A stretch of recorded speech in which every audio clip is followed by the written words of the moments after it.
últimos 2 años, el pueblo aquí por realizar, no solamente un trick sushi award contra el Partido Red Democrático, que también papel de todo el tema aquí. Importancia de no sector primario, importancia de un pilar económico nuevo, importancia de garantizar seguridad de comida, seguridad alimenticia de nuestro país. Para mí queda un rato en el tema. Nós agora boicotear, nós agora chamar para tudo sorte de coisas. Na rádio não comprometer com mais gana de cobrar suma não grande de governo perde. Que chama nós para tudo sorte de número, pero te o que não é político não que está em corte, nota de color branco, nota de partido democrático. É político não em corte, tudo tem número que fam.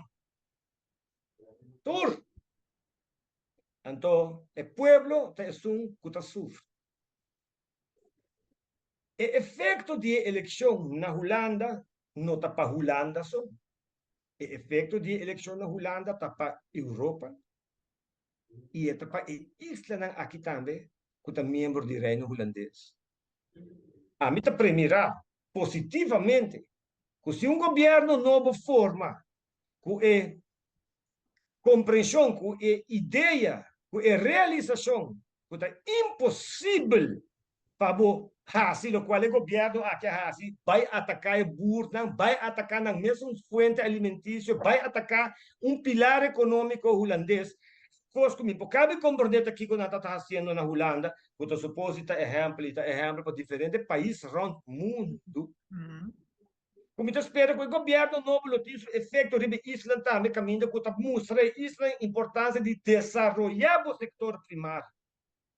Para bom, den corro da coxia, só nos lo que da coxia, que corro, e não é preciso qual também assim. Pero não tem nada de setor primário dentro.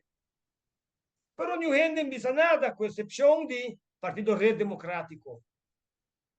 Taparse que nos pueblos não está realizar com importante e necessário está para nós desenvolver no sector primário, para nós por depender arriba de, não somente hora em crise, pero normal.